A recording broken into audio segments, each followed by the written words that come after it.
번째 시간 이제 신경계 발달과 가소성이란 이름으로 하위 세 번째 주제 되겠습니다. 우리 가소성이란 걸 제가 앞서 소개했는지 제가 기억이 명확하지 않은데,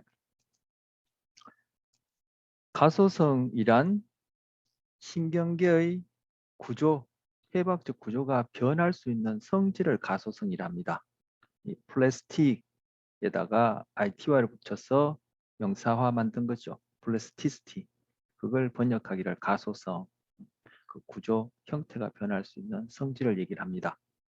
우리 앞서 마리집이란 거 배웠죠. 그 마리집이 더 굵어질 수도 있고 그 마리집의 개수가 많아질 수도 있는데, 그것 또한 가소성이라는 성질 때문에 일어나는 겁니다.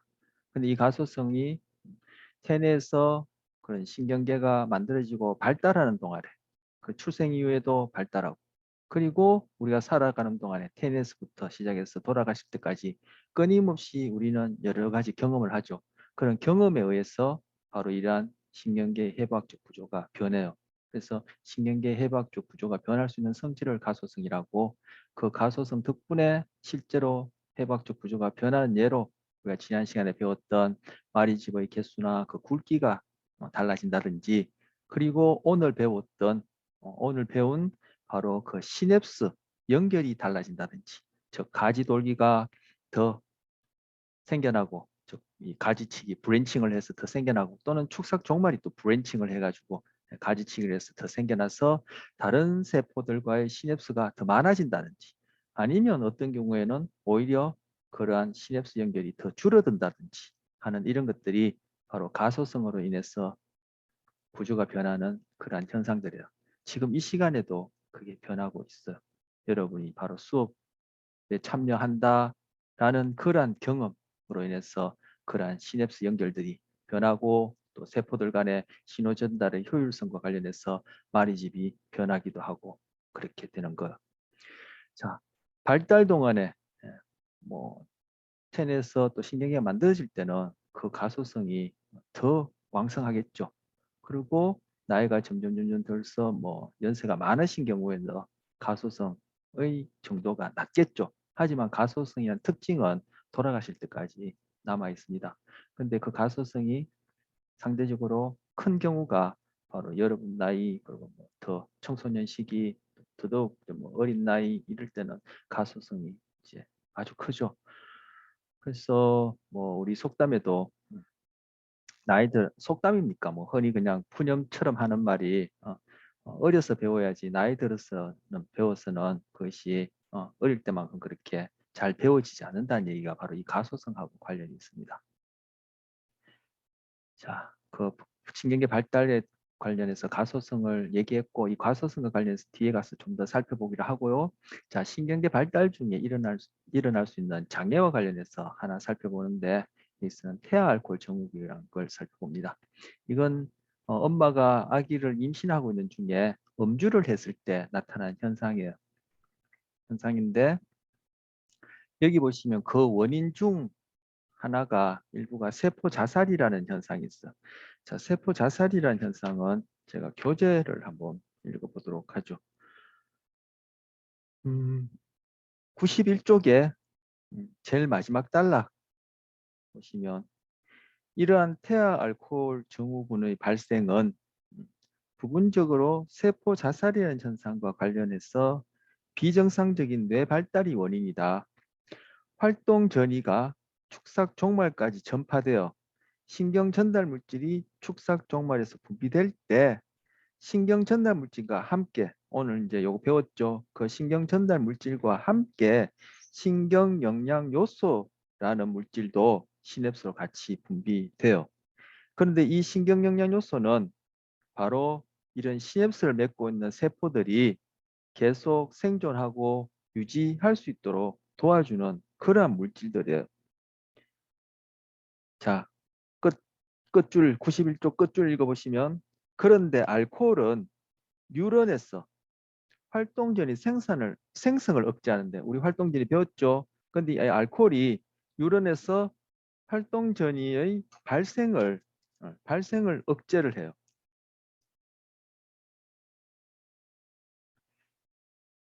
태아의 신경계가 이제 임신 중에 엄마가 이제 음주를 해서 이렇게 알코올이 태아의 신경계 유런에 작용해서 활동 전이가 일어나는 것을 방해하게 되면은 태아의 신경계가 알코올에 노출되면 그다음 쪽입니다. 92쪽.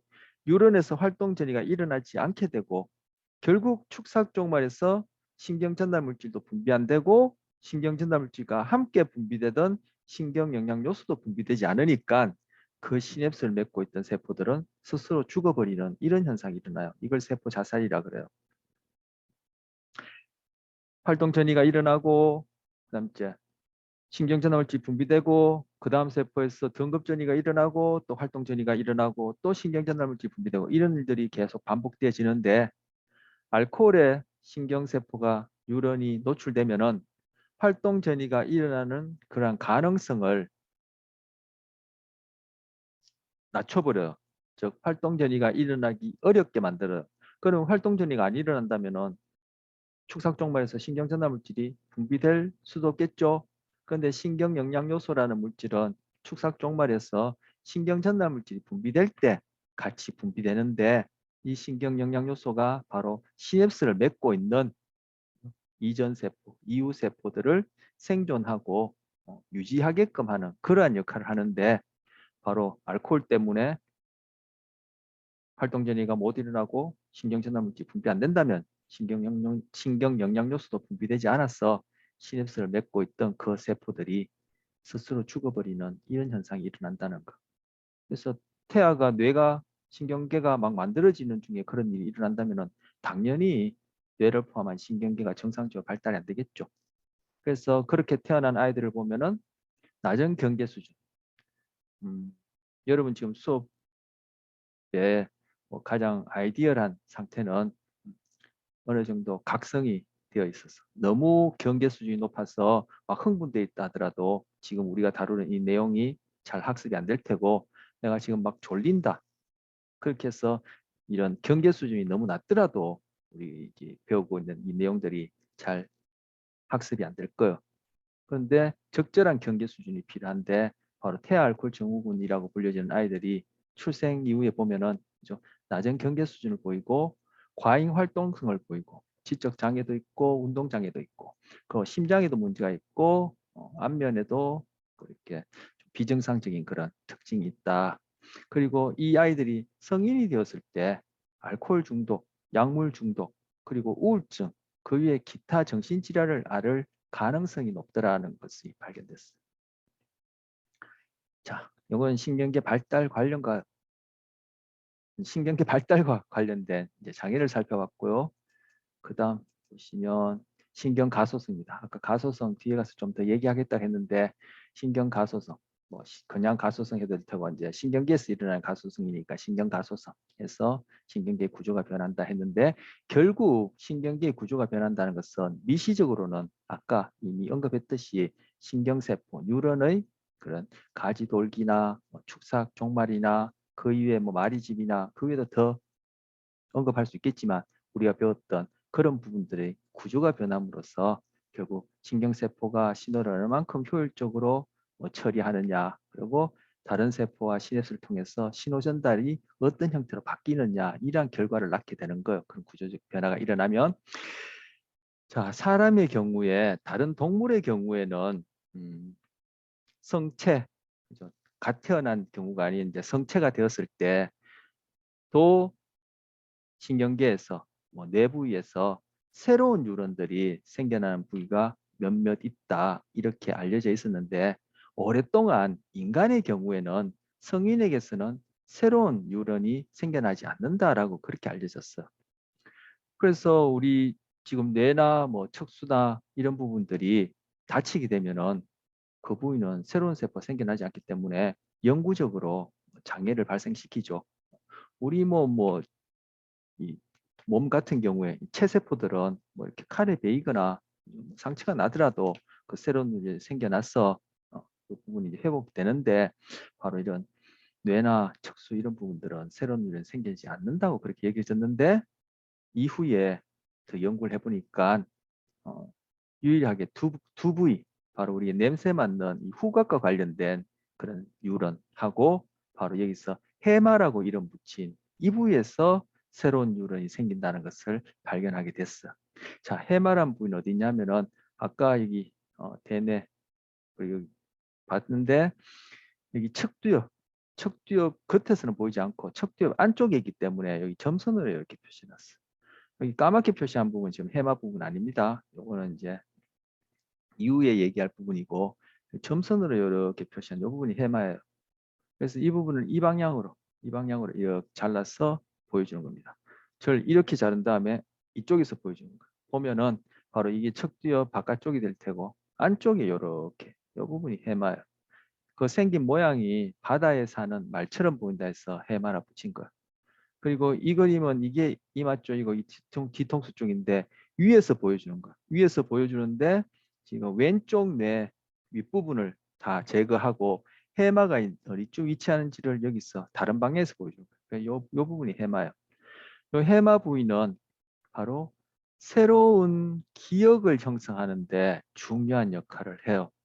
그런데 바로 그러한 새로운 기억을 형성할 때 이러한 새로운 뉴런이 생겨나는 것과 관계가 있다. 그래서 이러한 새로운 뉴런이 생겨나지 못하도록 실험적으로 동물을 대상으로 그런 처치를 해보니까 그 녀석이 새로운 상황에서 어떤 새로운 것을 배우는 능력에 문제가 있더라. 즉 학습이 안 되더라.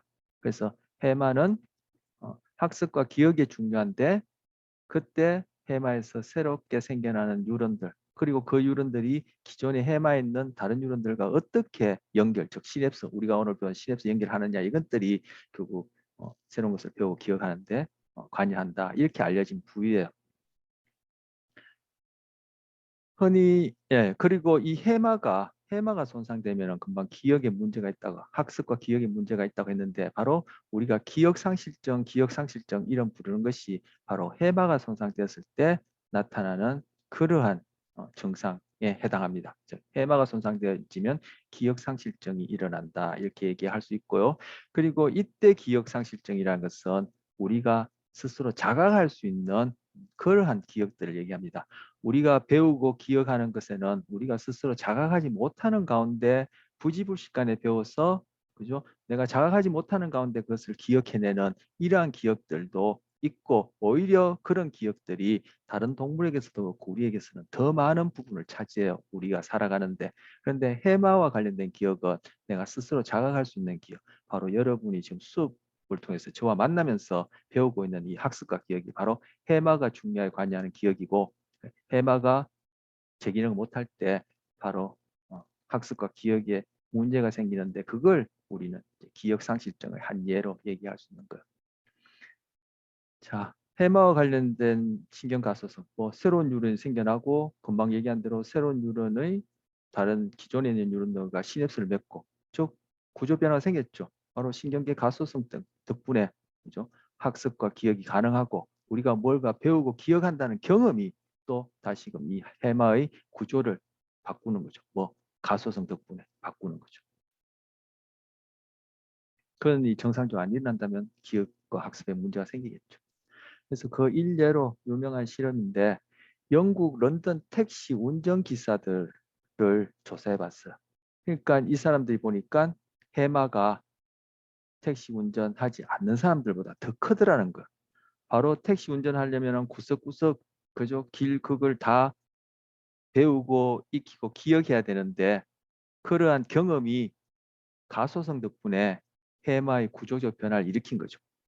미시적으로는 새로운 뉴런도 생겼을 테고 우리가 본 그러한 시냅스들이 더 많이 생겼기도 했을 테고 또 그 안에 또 다른 구조적인 변화도 미시적으로 일어났겠죠.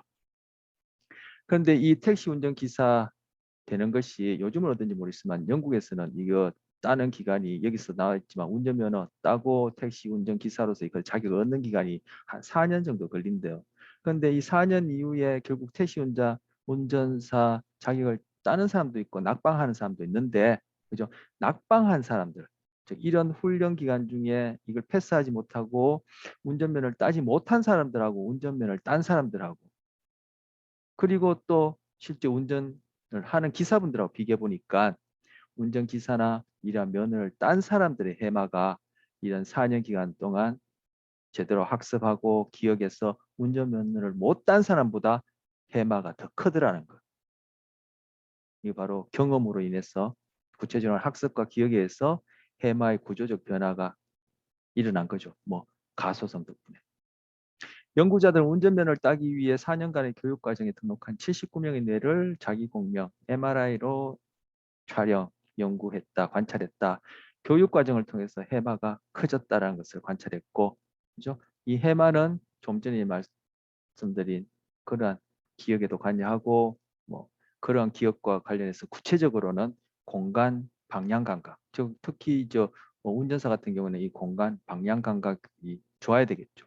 학습에 의해서 이런 공간 방향 감각이 이제 증가하고 또 그와 관련해서 인지 능력 또 좋아지고 하는 해마 관련 그런 기능들이 좋아지는 것을 발견했다는 것. 그래서 운전이라는 그런 경험으로 인해서 해마의 그러한 크기, 구체적으로는 뭐 뉴런 신경세포상에서 구조적인 변화가 일어나겠죠. 그리고 그 해마와 관련된 그러한 학습과 기억과 관련된 구체적인 기능들도 좋아지더라. 뭐 덕분에? 바로 구조가 변할 수 있는 가소성 덕분에 일어난 거예요. 여러분도 저도 지금 이 시간에 이런 일들이 일어나고 있는 거예요. 자, 그 다음 또 신경가소성과 관련해서 우리 몸 발끝부터 머리끝까지 구석구석 우리 몸에 대한 감각 그리고 우리 몸 각 부위의 근육을 움직이는 운동과 관련해서 신호를 주고받는 그러한 그리고 신호를 처리하는 그러한 신경세포들이 뇌에 위치해 있는 부분이 바로 여기서 보고 있는 이 부분이에요. 이 부분이 뭐냐 하면은 자 여기서는 이건 뇌는 지금 위에서 보여주는 거야. 위에서 보여주는데 이쪽이 이마 쪽, 이쪽이 뒤통수 쪽이야. 그러면 앞에는 우리 아까 이만큼 정도 전두엽이라 그랬죠. 이 뒤쪽은 후두엽이고 이쯤은 지금 이제 두정엽이 되겠죠. 두정엽인데 전두엽과 두정엽을 나누는 깊은 주름 부위가 있어. 이미 아까 뇌도 봤었고 지금 이 그림에도 있지만 뇌가 쭈글쭈글한 주름이 있잖아요. 이 주름이 져 있는 것 중에 전두엽과 여기서 이제 두정엽은 표시하지 않았지만 전두엽, 후두엽 사이에 두정엽이 있죠. 그런데 전두엽과 두정엽을 경계짓는 깊은 주름이 있는데 그 주름을 중심구라 불러요. 그러니까 중심구가 요게 중심구예요. 근데 중심구 바로 앞쪽에 불룩한 부분, 중심구 바로 뒤쪽에 불룩한 부분이 각각 오른쪽 왼쪽 있는데 중심구 바로 앞쪽에 불룩한 이 부분, 즉 전두엽 쪽이 되겠죠. 중심구 후두엽 쪽으로 중심구 뒤편은 두정입이 될 텐데 바로 중심구 기준으로 해서 바로 앞에 이 불룩한 부분, 여기에서는 이 부분이 되겠죠. 이 부분, 여기서는 이 부분, 즉 전두엽에 해당하는 이 부분은 바로 1차 운동 피질이라고 해서 우리 몸의 각 부위의 움직임과 관련된 신호 처리를 하는 세포들이 모여 있는 부분이에요. 그리고 중심구 바로 뒤에 불룩한 요 부분. 요 부분이 되겠죠. 이렇게 요 부분. 그리고 요 부분이 되겠죠. 요 부분은 두정엽에 해당하는데 바로 우리 몸의 각 부분의 감각을 담당하는 감각과 관련된 신호 처리를 담당하는 세포들이 모여 있어. 그래서 이 부분을 1차 체감각 피질이라 불러요.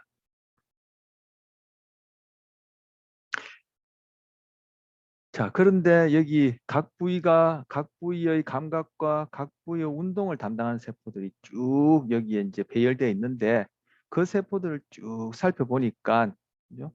여기 좌우 뇌 사이 깊은 홈 안쪽부터 시작해서 발가락, 그다음에 종아리, 무릎, 해서 몸통, 그다음에 어깨, 팔, 손이 있는데 얼굴은 따로 뚝 떨어져서 여기 있더라는 거예요. 그리고 여기 보면은 이 크기가 손이 굉장히 크게 그려져 있는데 물론 우리 뇌 안에 이런 몸덩어리가 이렇게 그림이라든지 이런 식으로 있는 건 아니겠죠. 이것이 의미하는 바는 요 부위에 있는 세포들은 발과 관련된 운동, 요 부위에 있는 세포들은 발과 관련된 감각을 담당한다. 이런 의미예요. 요 부위에 있는 세포들은 이 몸통의 운동, 여부에 있는 세포들은 몸통의 감각을 담당한다. 이런 뜻으로 위치시켜 놓은 거예요. 그런데 그 크기가 의미하는 바가 뭐냐면은 손이 굉장히 크게 그려져 있어. 손이 굉장히 크게 그려져 있어. 이 얘기는 바로 손의 운동과 손의 감각을 담당하는 세포들이 등이나 발이나 이 부위를 운동이나 감각을 담당하는 세포보다 더 많이 있다는 얘기예요. 더 많이 있다는 얘기예요. 그래서 더 크게 그린 건가. 이 그림이 의미하는 바가. 그리고 우리 실제 이 몸의 상대적인 위치와는 달리 얼굴 부분은 따로 떨어져서 여기에 위치하는 세포들이 운동과 감각을 담당하고 또한 얼굴 부위, 그 중에서도 특히 입술과 혀 부위, 이 부위에 운동과 감각을 담당하는 세포들은 상대적으로 더 많기 때문에 얼굴도 크게 그렸을 뿐만 아니라 혀도 이렇게 쭉 내민 것처럼 아주 크게 그린 거예요. 그래서 대표적으로 우리 몸 중에는 손과 입 그리고 혀, 이 부위가 상대적으로 다른 몸 부위들보다 더 정교하게 감각과 운동을 할 수 있고, 그렇다는 것은 바로 이 1차 운동 피질과 1차 체감각 피질에 손과 그리고 얼굴, 특히 입술과 혀의 운동과 감각 정보를 처리한 세포들이 다른 몸 부위의 운동과 감각을 정보를 처리한 세포들보다 훨씬 더 많이 있다는 것을 이 그림이 보여주는 거예요. 그걸 상징적으로 그려놓은 거예요. 뇌에 이런 사람이 있는 것이 아니라. 그래서 이렇게 사람 몸이 이런 식으로 그려진 것을, 그죠? 사람은 없지만 비유적으로 작은 사람이 이렇게 여기 배열돼 있다 의미로 그 작은 사람을 호문클루스라 불러요.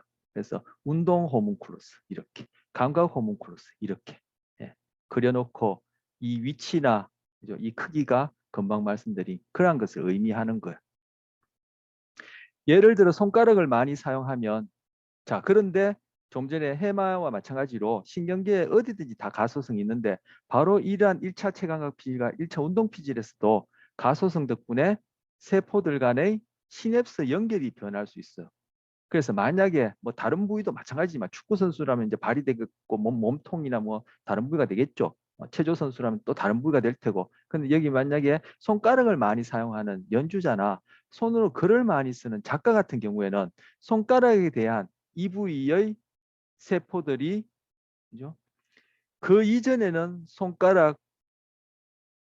정보를 담당하지 않던 세포들과 시냅스를 맺어가지고 손가락의 운동이나 감각에 대한 표상, 예, 그 손가락의 운동이나 감각에 대한 신호를 처리하는 것은 이제 여기서는 표상이라 그렇게 얘기를 이제 다른 말로 바꿔서 할 수 있는데, 그렇게 신호를 처리하는 것이 더 많아지더라는 거예요. 여기서 더 넓어진다는 얘기는 그 이전에는 손가락의 운동이나 감각을 담당하지 않던 세포들이 이제는 손가락이나 자꾸 손가락의 감각을 담당하는 이전 세포들과 시냅스를 맺어가지고 가소성 때문에 맺어가지고 이제 손가락의 감각을 담당하는 부위의 세포들이 더 많아졌어. 그죠? 이 피질상에서 감각 체감 1차 체감각 피질상에서 그 차지하는 영역이 더 넓어졌다. 이런 의미로 이제 넓어졌다라고 하고, 바로 그런 운동이나 감각을 신경세포들이 우리가 배웠던 전기 신호로 이렇게 만들어내는 것을, 상징화하는 것을 표상이라 그렇게 불러요. 표상이라는 용어도 그죠. 여러분 익히 익숙하면 모르겠지만 그렇지 않으면 좀 안 다가올 수 있는데, 금방 말씀드린 대로 운동이 되었던 감각이 되었던 신경세포가 그 각 부위에 해당하는 그런 정보를 우리가 배웠던 전기신호 형태로 이렇게 상징화하는 것을 표상한다. 그렇게 얘기를 해요. 자, 그럼으로써 손가락의 감각이 더 정교해지고, 그리고 섬세해지고 움직임도 더 정교해진다. 뭐 우리 혀 같은 경우에 먹는 것도 그렇지만 말도 하고 또 뭐 몇 개국어씩 그렇게 하기도 하지 않습니까? 그리고 그 운동 측면에서 그렇고, 여러분도 혀로 얼마나 민감합니까? 그죠? 아주 자그마한 뭐 그런 것이 입안에 있어도 또 이 사이에 끼어도 그것들을 다 이렇게 좀 느낄 수 있고, 혀로 그만큼 그리고 손가락으로 뭐 별별 짓다 하죠, 그죠?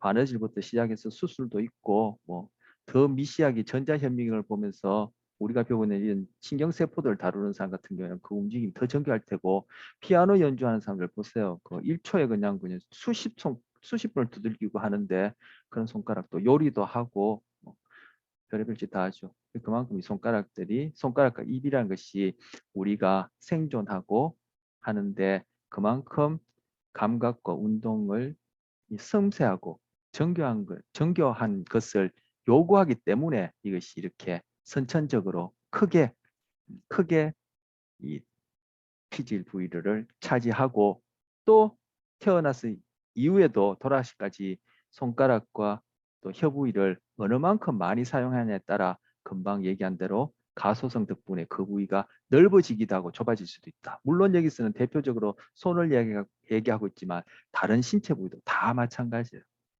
가소성 덕분에 어떠한 경험을 하느냐, 즉 어떻게 사용하냐에 따라 그 부위의 표상이 좁아지기도 하고 넓어지기도 하고, 그럼으로써 그게 감각과 운동이 정교해지기도 하고 섬세해지기도 하고 오히려 더 둔화될 수도 있고 무뎌질 수도 있고 이렇게 되는 거예요. 피질 부위의 재조직화. 그래서 금방 말씀드린 그렇게 시냅스가 새로 생겨나기도 하고 줄어들므로써 결국은 이러한 우리 몸부의 감각과 운동에 대한 표상, 아까 표상 개념 얘기했죠? 이 표상이 변하는 것을 재조직화, reorganization 된다 이렇게 얘기를 해요. 그래서 이러한 피질 부위 재조직화는 시냅스 가소성, 즉 시냅스 수준에서 일어나는 가소성은 시냅스 가소성 이렇게 부르면 되죠. 아니면 신경세포에서 일어나는 가소성은 뭐 신경세포 가소성, 아니면 신경계 전체에서 일어난다면 뭐 신경가소성 이렇게 부를 수 있는데, 이것은 바로 시냅스 가소성, 즉 시냅스 연결이 변하는 것으로 인해서 바로 이런 손가락의 움직임과 감각이 변하는 가소성으로 인해 손가락의 움직임과 감각에 관여하는 뉴런의 수가 많아져서 이렇게 표상이 넓어지는 거예요. 제가 지금 이제 표상이 넓어지는 경우만 얘기했지 이것이 줄어들 수도 있겠죠. 어떻게 사용하느냐, 어떻게 경험하냐에 따라. 자, 이것이 이제 신경계 가소성과 관련해서 테마 이외에 또 하나 더 소개해 드리는 겁니다. 자, 그런데 이런 신경 가소성과 관련해서 살펴볼 다음 내용이 환상지, 환상 감각이란 게 있어. 요건 동영상을 보면은 거의 다 설명이 될 텐데 동영상 보고 뭐 제가 또 필요한 부분 또 보충하도록 하죠. 자, 가서 네, 그 동영상에서 뭐 제가 말씀 안 드린 내용 중에 하나가 뇌의 오른쪽 왼쪽하고 우리 신체의 오른쪽 왼쪽이 서로 엇갈려 있어. 오른쪽 뇌는 왼쪽 신체의 감각과 운동 정보를 처리하고 왼쪽 뇌는 오른쪽 신체 부위의 감각과 운동을 처리하는 식으로 이렇게 되어 있어. 교재에 보면 아마 설명이 됐을 겁니다. 그걸 대측지배라고 하는데 대측지배 용어까지는 교재 찾아보시면 나올 테고요. 그 라마찬드란이라는 그분이 얘기하신 그 예처럼 그렇게 한쪽 뭐 팔을 또 손을 잃어버리게 되면 이게 되면 바로 우리가 아까 봤던 그런 호망쿨루스 1차 체감각 피질에 있는 감각 호망쿨루스, 즉 신체 부위를 표상하는 그러한 부위들이 손하고 얼굴이 가깝게 있기 때문에 손으로부터 더 이상 감각 정보가 오지 않으니까 바로 얼굴의 감각 정보를 처리하는 세포들이 바로 손의 감각 정보를 처리하는 세포들과 시냅스, 즉 피질, 시냅스를 맺게 되어 가지고 그러한 감각 피질의 그러한 표상이 재조직화가 일어남으로써 바로 이렇게 볼을 이렇게 만지는데 없는 손을 꼭 만지는 것처럼 그러한 경험을 하게 됩니다. 그것이 바로 환상지, 환상 감각이에요. 없는 손이 있는 것처럼 여겨지고 또 없는 손이 가렵거나 아까 동영상에서 나왔죠. 가렵거나 또는 어떤 경우에는 그러한 비정상적인 시냅스 연결, 즉 가소성으로 인해서 구조가 변했는데 시냅스 연결이 변했는데 그것이 비정상적으로 되어서 그것이 몹시 아픈 그러한 경우도 있어. 그래서 이 환상 감각에는 환상통이라 해서 그런 것도 포함시킬 수 있어요. 신체 일부를 상실한 경우에도 1차 체감각 피질의 신체 표상이 변할 수 있다. 왜 변할 수 있죠? 가소성 때문이죠. 이 부위를 표상하는 피질 영역의 뉴런들이 아까 표상이란 말 소개했고요. 인접한 피질 영역의 다른 뉴런들로부터 신호를 받을 수 있다. 즉 시냅스를 맺을 수 있다는 것. 이러한 비정상적인 제조직화로 없는 팔다리 신체 부위가 있는 것처럼 느껴지는 현상이 환상지고 뭐 가렵다든지 아프다든지 이런 것들 이제 환상 감각이 되겠죠. 환상이나 환상 감각 같은 말이 되겠습니다. 자, 이 경우에 지금 손하고 얼굴이 가깝게 있기 때문에 좀 전에 그런 현상이 일어나는 거예요. 이런 환상 감각과 관련해서 어떤 경우에는 그 자궁을 제거하는 수술을 받았는데 환상 생리통을 경험하는 사람들도 있고요. 맹장 수술을 하고 났는데 맹장염 때문에 아픈 것처럼 그런 환상 맨장염을 겪는 사람도 있고요. 맨장을 이미 떼냈는데도. 그리고 또 뭐 다른 사례를 보면은 남자의 경우에 성기가 잘렸는데 환상 오르가즘을 경험하는 그런 경우도 있어요. 그것이 다 결국은 그 동영상에서 얘기했지만 그런 그 신체 부위의 그런 감각을 처리하는 신경세포 그 내부의 그런 가소성 때문에 그런 연결상의 변화로 인한 것이다. 이렇게 이제 간단하게 정리해서 얘기할 수 있죠. 자, 그럼 이건 이러한 특별한 사람들에게서만 일어난 현상이냐? 물론 여러분이나 저 같은 경우에 지금 당장 어떤 신체 부위를 잃어버린 게 아니기 때문에 환상기, 환상감은 경험할 수 없습니다만 본질적으로 다르지 않은 그러한 현상이 있어요.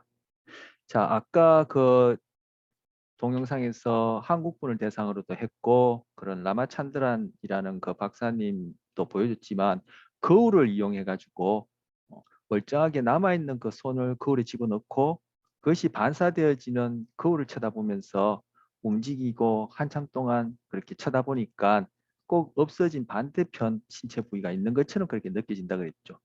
그러한 것을 반복적으로 그죠? 뭐 매일매일 해서 꾸준히 하게 되면 뭐 사례에 보면은 뭐한 일주일 정도 대충 사람마다 차이가 있겠습니다. 그렇게 하게 되면은 다시금 신경계의 가소성 때문에 그 잘못 재조직화되었던 그런 피질 부위가 다시금 재조직화됨으로써 즉 시냅스 연결이 바뀜으로써 이러한 환상지나 환상감각, 환상통이 사라지는 그런 치료 효과가 있어.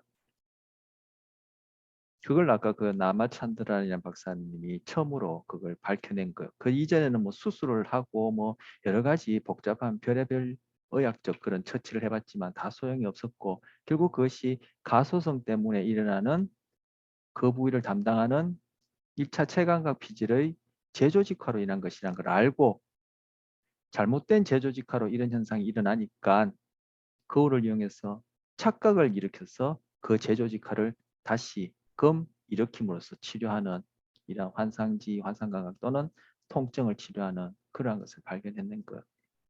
그러한 현상이 우리에게도 이제 본질적으로 다르지 않은 현상이 일어나는데 교재도 있습니다만 고무손 착각이라는 게 있어. 자, 고무손 착각은 영상 보고 제가 짧게 설명 또 하도록 하죠. 자, 고무손 착각이라는 동영상인데 여러분 뭐 수업 끝나고 관심 있으면 수업 끝나고 한번 찾아보세요. 나중에 미뤄놓으면 뭐 하기도 싫고 안 해지죠. 뭐 저도 마찬가지고. 그래서 혹시 관심 있는 사람은 수업 끝나자마자 유튜브에다가 러버 핸드 일루전 아니면 뭐 한글로 고무손 착각 써보세요. 동영상이 여러 개 뭐 줄줄이 뭐 많은 동영상이 뜰 거예요.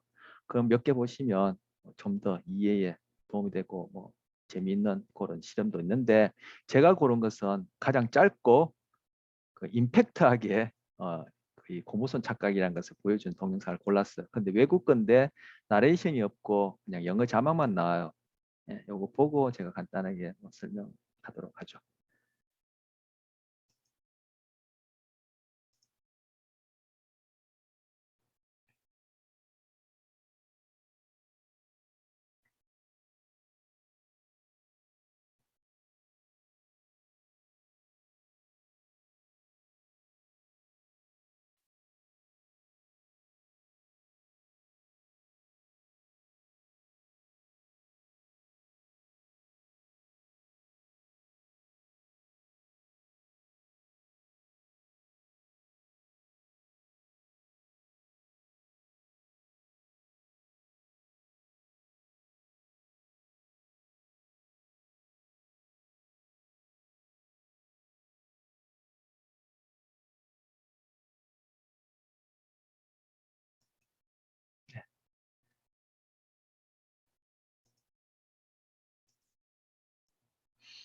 여기서 장갑 낀 사람은 실제 자기가 장갑 낀 손을 보면 안 됩니다. 보진 않고 그래서 중간에 칸막이를 이렇게 한 거예요. 그래서 그 넘겨다가 이렇게 칸막이 보면 안 되고 자기가 실제 장갑 낀 손은 보지 않고 칸막이 저쪽 편에 두고 가짜 고무손을 쳐다보는 거예요. 그러면서 앞에 앉은 사람이 그 고무손과 실제 장갑 낀 손을 똑같이 그죠? 동시에 그 싱크로나이제이션 시킨다 얘기 나오죠. 똑같이 이렇게 한참 감각 그 자극하면은 이 고무손이 자기 손처럼 내가 감각이 느껴져요. 여러분도 당장에 관심 있으면 실제 해보면 이거 뭐 단박에 할 수 있는 건데 주위 친구나 뭐 가족들이니까 해보세요. 뭐 당장에 칸막이에서 이렇게 해볼 수 있겠죠. 하다가 그 앞에 있는 사람이 고무손을 확 꺾어버렸어요. 이 사람이 뭐요? 자기 손처럼 여기지니까 깜짝 놀랐을 뿐만 아니라 아픔을 느껴서 확 빼는 거예요. 바로 이것이 여러분도 그렇고 저도 그렇고 그 실험자도 그렇고 그러한 착각을 이용해서 바로 시냅스상에서 기능적인 가소성이 그 순간 일어나는 거. 자, 제가 오늘 설명한 내용은 해부학적 구조가 변한다 했으니까 그건 구조적 가소성이에요. 기능적 가소성은 뭐냐 하면은 바로 우리가 배웠던 그 시냅스에서 신경 전달 물질이 더 많이 분비된다든지 또는 다른 방식으로 시냅스 전달상의 어떤 변화가 일어나는 거. 근데 그것이 반복되어지면은 나중에 정말 그게 새로운 가지가 더 생긴다든지 수용기가 더 많아진다든지 이런 식의 구조적 변화가 반영구적으로 생기는 거.